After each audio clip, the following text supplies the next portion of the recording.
the police came here at about 8 o'clock last night and started questioning people, stopped the party, searched people, and they took about 40 people away. I'm Paul, and I left the corporate world to come here to Sri Lanka to start a new business and a new life. Join me and see how it's going. Hello. Right, so today's has started okay. We're on the beach, everybody's happy. Casper, you're happy with that? Yeah, Casper's had a run around and he's happy. Today we have to go to the government office because the hotel that we want to open, which is not here, is another site. We've made the application for the licence and we've got kind of the provisional licence for it to open as a hotel. But the environmental health officer needs to come and do an inspection, and he hasn't come. He didn't seem the most enthusiastic kind of guy, I have to say, but he hasn't come. So there's about 2 weeks gone past now. So we're going to the government office with my friend Andy, and he's going to help us to talk to the guys and encourage him to come and do his inspection and make whatever comments he wants, and then we can open. I also need to go to the bank, and then this evening at the hotel venue there's a private party. It's a DJ party for somebody's birthday. I do own a DJ console and sound system thing. I don't know how it works, I've got no idea, but everyone seems to like it and we have a good DJ. So that's this evening, so we'll go there and take a look a bit later and see what's going on. So shall we go? But the first thing to do is to wake up the driver. Wake up! Wake up! Casper, do you think that works? I don't know, we might have to go back in a minute and just check that he's still awake. Chi-Chi, you still got a bad leg. Oh dear.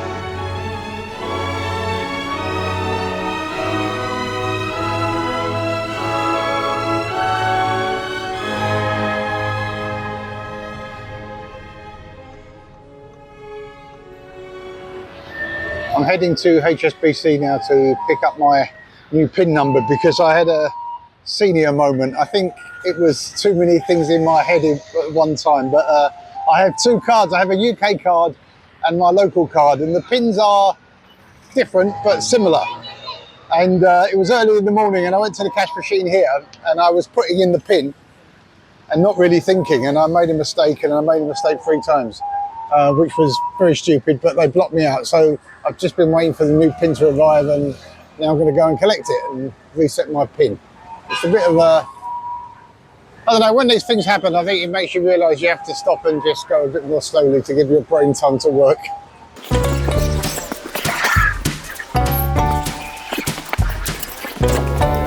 Well, it's not so surprising that the plan has changed again.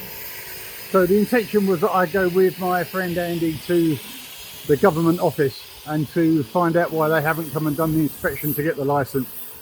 But Andy called me and said he thought maybe it'd be better if he goes, as he's a Sri Lankan, and if I go it may become more complicated because they might start asking more questions, or they might start asking for different payments for different things. I suppose that's all fairly true. I don't really have any other option than to accept that and see what happens. So he's gone to see the government officer and to understand why they haven't come and done the inspection, and I was dropped off near to home, and I'm doing my sort of daily walk to walk back home and do something else useful, I hope.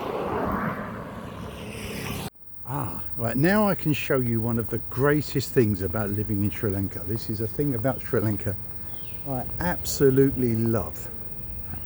Here, once you get outside the big city, the street lights have a light switch, and at night time someone comes along and switches them on. Now if you don't believe me, I'll come back later and show you. I find walking here really relaxing. It's really nice, and it's kind of a reminder. Hello. It's a reminder of the reason that I gave up working, because it's too much stress. Stress is bad for you, you know, it really is, and it's very difficult to not get stressed if that's what you're used to.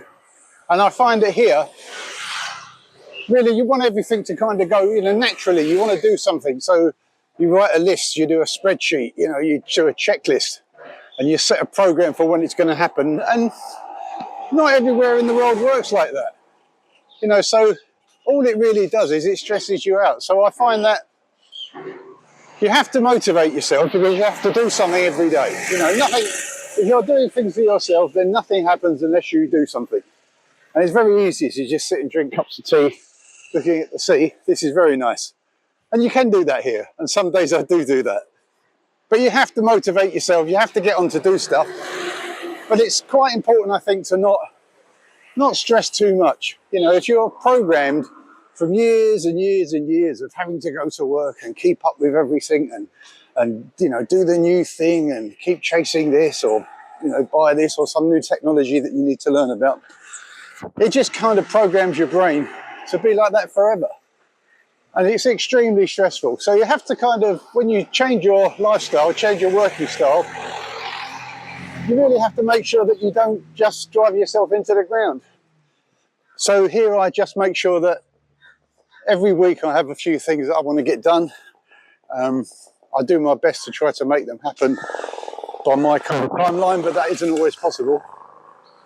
And then just not get too stressed out if things don't move quite as fast as you think, because what tends to happen is something goes badly wrong and is messed up and late. But at the same time, there's other things that go very well. So it kind of balances out. And there really isn't any point in getting stressed out about these things. Hello. Good day. Have a good day. You know, these kids that are brought up by the sea, I've seen it many times here. You know, they're like fish. They can just swim like nothing else. And the sea here is very rough. You know, I mean, I would last maybe 1 minute if I was swimming in this sea. And I'm not such a bad swimmer. But they seem to be able to just jump in and off they go, no problem. They can swim out, they can swim back. There's the fishermen guys go out every day on their boat and come back in really the roughest weather. It's just amazing. Right, now I'm back, but the gate is locked closed, which a sensible person would have thought about that and realised that that was going to happen, but I didn't think about that. But there's somebody outside who can let me in. Excellent. Hello. As I mentioned in one of the other videos, my business partner here has recently had a stroke, so he's having his physiotherapy class now, which is seeming to go okay. So I'm going to have a cup of tea, take a break and get ready to go to the other place tonight for the DJ party. Wow. I'll be the oldest person there by about 30 years, I think. Let's see.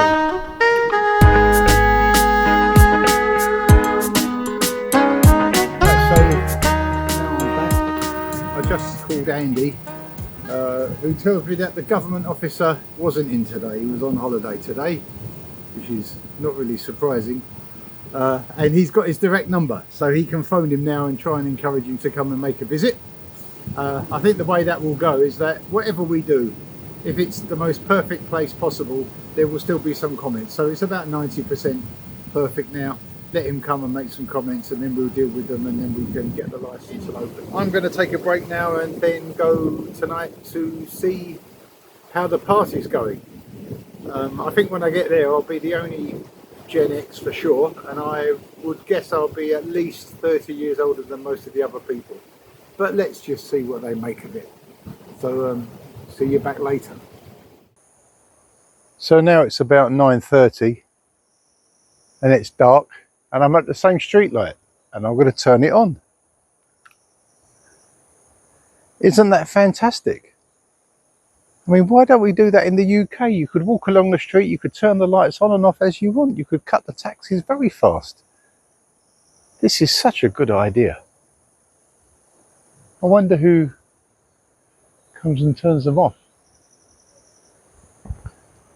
So now I'm going to get some sleep, I think, before I go over to the DJ party.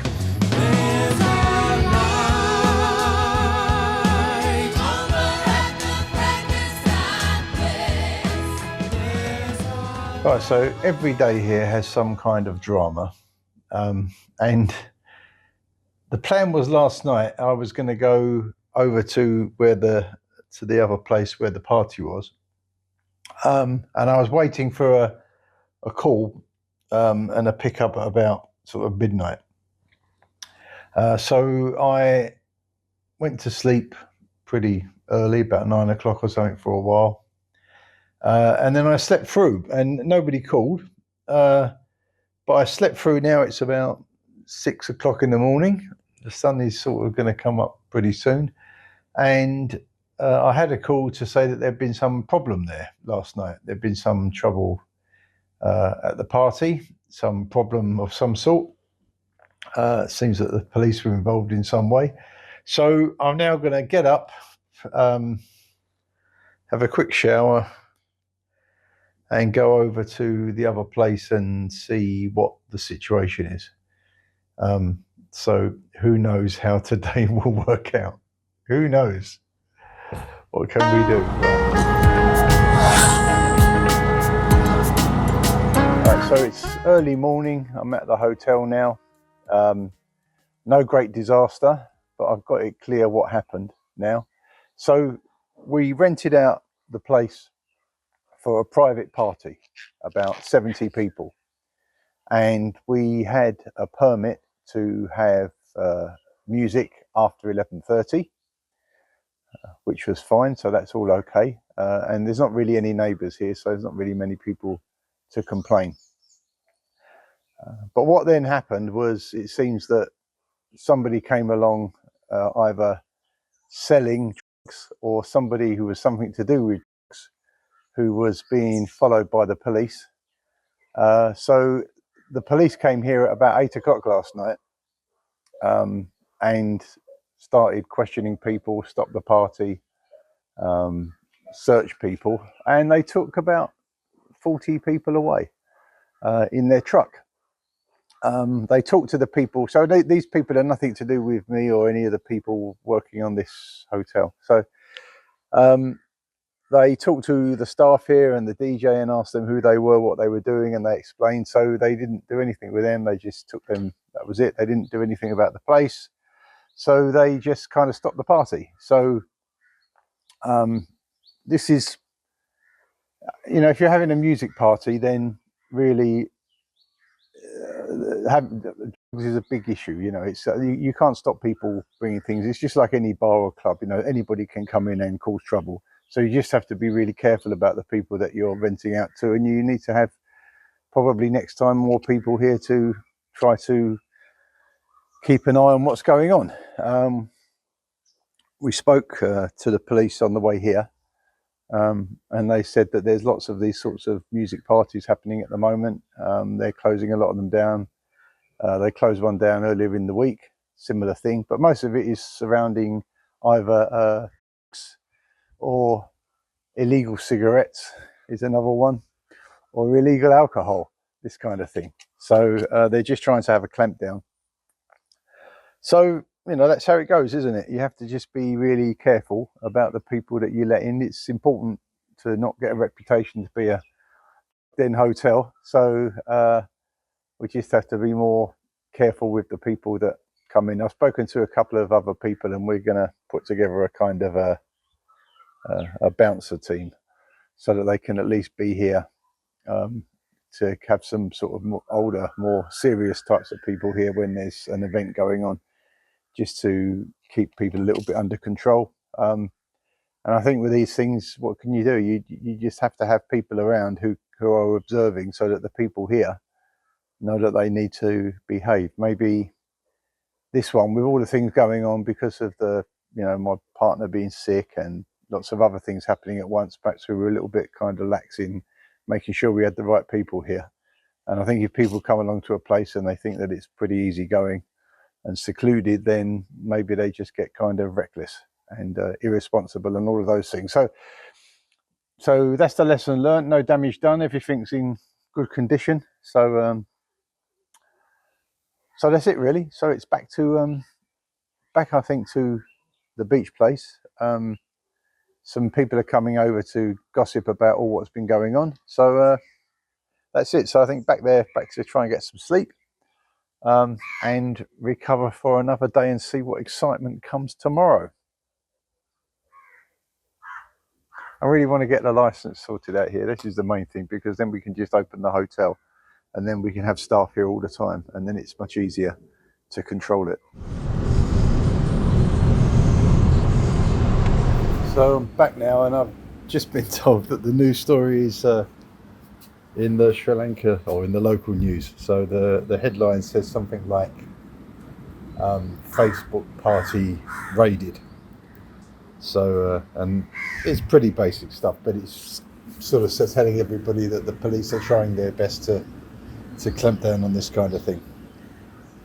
So I think the best thing to do is go and join everybody else down there and just relax and look at the sea and enjoy.